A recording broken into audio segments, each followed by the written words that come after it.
The plumbing section of the InterNACHI Home Inspection Standards of Practice course. According to the Standards of Practice, the home inspector shall inspect the main water supply shutoff valve, the main fuel supply shutoff valve, the water heating equipment, interior water supply, including all the fixtures and faucets by running the water, all the toilets by flushing it, all the sinks by running water, tubs and showers, taking a look at the drainage, the drain, waste, and vent system, and drainage sump pumps with accessible floats.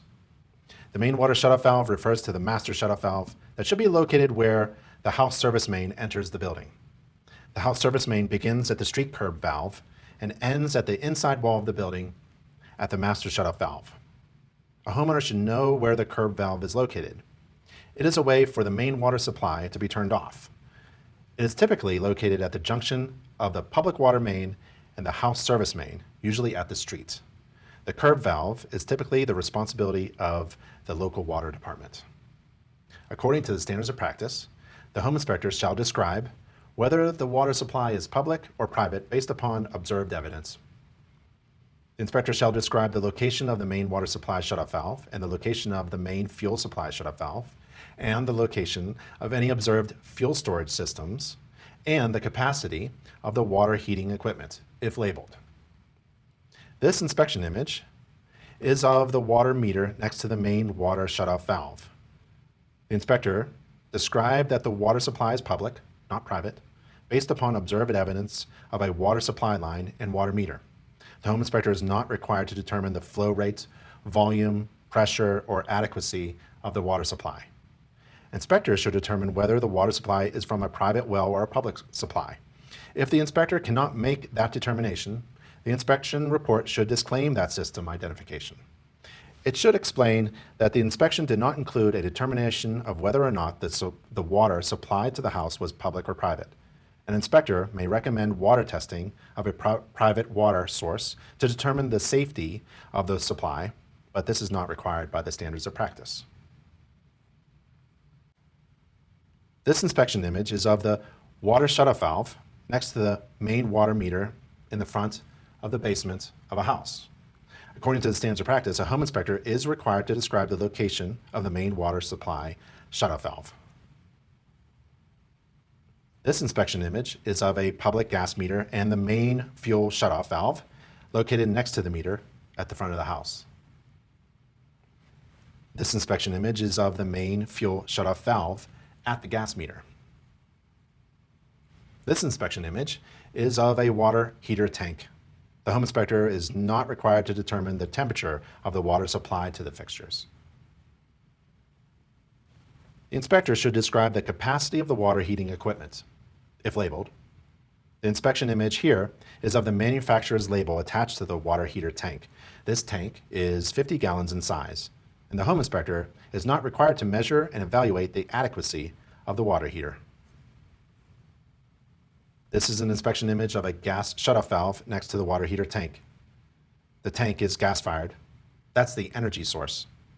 The home inspector is not required to operate any valve. This is an inspection image of the vent connection pipes that are part of the water heater tank's exhaust system, which includes a draft fan. The vent connection pipes are made of PVC plastic. And this is an inspection image of the water heater tank's temperature pressure relief valve, TPR valve. It extends to the floor and is properly installed.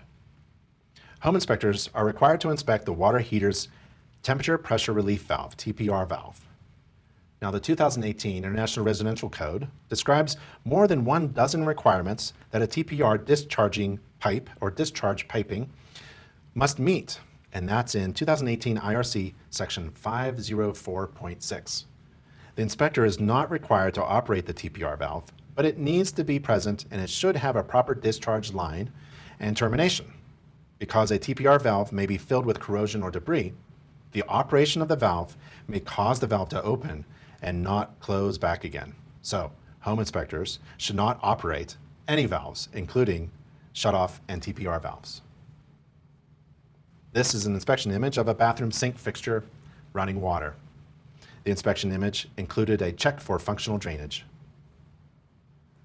The inspection image here is of a bathroom toilet being flushed and filling up the tank with water. The inspection included a check for functional drainage. Here's an inspection image of a bathroom tub fixture running water. The inspection included a check for functional drainage. The home inspector is not required to test shower pans, tub and shower surrounds, or enclosures for leakage or functional overflow protection. Here's an inspection image of a bathroom shower fixture running water. The inspection included a check for functional drainage. Here's an inspection image of a laundry tub fixture running water. The inspection included a check for functional drainage. Here's an inspection of a bathroom large bathing tub fixture that is running water. The inspection included a check for functional drainage. Here's an inspection image of a kitchen sink fixture running water. Guess what it included? A check for functional drainage. The inspection image above is of a kitchen dishwasher after running a short cycle with running water. The inspection included a check for functional drainage from the dishwasher. If the dishwasher does not drain properly, that is a defect. The inspector must inspect drain, waste, and vent DWV, that system. The inspection image here is of PVC DWV pipes, including fittings, indications of cleaning and gluing, support, and a cleanout. The inspector is not required to determine whether there are sufficient cleanouts. The inspection image here is of a sump pump in a house basement. The inspection is restricted. Why? Because the lid is secured. The pump's float is inaccessible. There's a battery backup system installed at the sump pump. That's good. The observations and the restrictions to the inspection of the system's components and performance was documented in the inspection report. Here's an inspection image of copper water supply pipes. The inspector is not required to determine the existence or condition of polybutylene, polyethylene, or similar plastic piping. According to the standards of practice, the inspector shall report as in need of correction deficiencies in the water supply by viewing the functional flow in two fixtures operated simultaneously. The inspector shall report as in need of correction deficiencies in the installation of hot and cold water faucets. The inspector shall report as in need of correction active plumbing water leaks that are observed during the inspection. And the inspector shall report as in need of correction toilets that were damaged, had loose connections to the floor, were leaking, or had tank components that did not operate. Functional flow. Home inspector may notice a significant drop in water flow when the bathroom sink, bathroom tub, and shower fixtures are all turned on at the same time. This observation may be communicated in the inspection report as a concern related to the flow in two or more fixtures that were operated simultaneously. In the 2018 International Plumbing Code, IPC, Section 604, there are requirements for the water distribution system such that under conditions of peak demand, the capacities at the fixture supply pipe outlet meet a certain minimum. For example, the minimum flow rate at a bathtub fixture is 4 gallons per minute and 2.5 gallons per minute for a shower fixture. In this inspection image, there is flow of water observed at a shower fixture, and it's very low. This condition occurred while the bathroom sink fixture was turned on and was running water, which also demonstrated a low flow of water. Correction and further evaluation by a plumber was recommended.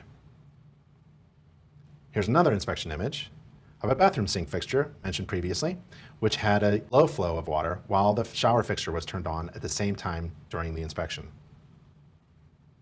Inspectors should report upon the functional flow of water through the fixtures. The most common method is to run 2 or more faucets or fixtures at the same time. Significant drops in flow, water flow, at an individual faucet during this test can be a sign of either poor water supply or partially clogged piping, which would require further professional evaluation. Some inspectors use water pressure and flow meters, but these are not required. Hot is on the left. It is conventional and standard plumbing practice to install the hot water control on the left side and the cold water on the right side. In the 2018 International Plumbing Code, IPC, section 607.4, the fixture fittings, faucets, and diverters must have the flow of hot water corresponding to the left-hand side of the fixture fitting. The inspection image above is of a tub with the hot water supplied on the incorrect side. The hot water should have been controlled by the left-hand side handle of the tub fixture. Correction and further evaluation by a plumber was recommended. Drain stops. Home inspectors may check for drain stops, that's the pop-up sink drain stopper, that are missing or do not operate. The 2018 International Residential Code, section P2711.3, states that a strainer, a pop-up stopper, crossbar, or other device should be installed to restrict the clear opening of a waste drain outlet. The home inspection image above, in this picture here, is of a bathtub drain stopper being checked. Toilets. You have to inspect the toilets. Home inspectors may flush the toilet once or twice and watch for functional drainage and water leakage.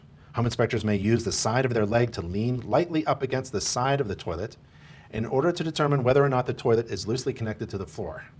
If the toilet moves slightly, the watertight connection between the toilet and its drain pipe may leak. It is difficult to determine if a toilet is actively leaking because a leak would possibly drip within the floor system below the toilet and will not be readily visible or apparent.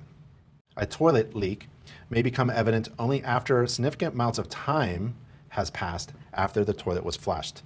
Sometimes a leak will make stains on the ceiling below, and this inspection image here is of a home inspector flushing a toilet. According to the standards of practice, the home inspector is not required to ignite or light pilot flames. You shouldn't ignite any flames. The home inspector is not required to measure the capacity, temperature, age, life expectancy, or adequacy of the water heater.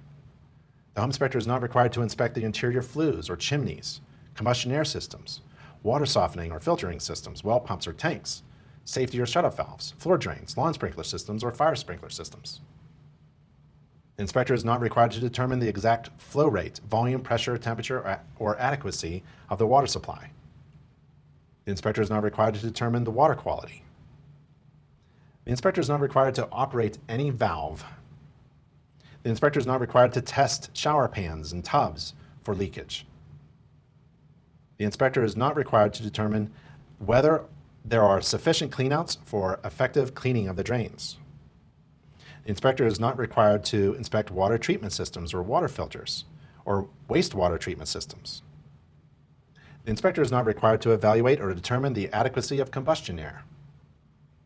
And the inspector is not required to inspect or test for gas or fuel leaks or indications thereof. A home inspector can only comment and report on what he or she can see. The home inspector is not required to remove any fixed access panels.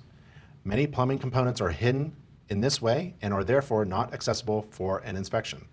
Bath and shower drains are examples of components that simply cannot be inspected during a visual-only home inspection. The internal parts of other components, such as the bladder in a pressure tank, are generally inaccessible and cannot be evaluated for their condition. There are many components that a home inspector simply cannot see and are beyond the scope of a home inspection. The evaluation of septic or other sewage systems is likewise beyond the capabilities of most inspectors. In many states, this is a separately licensed profession. This is not part of a home inspection. Inspection of sprinkler systems or irrigation systems or equipment is not required by the standards of practice. Water filtration and water softening equipment and other systems should be evaluated and serviced by the original installers and the manufacturer's agents.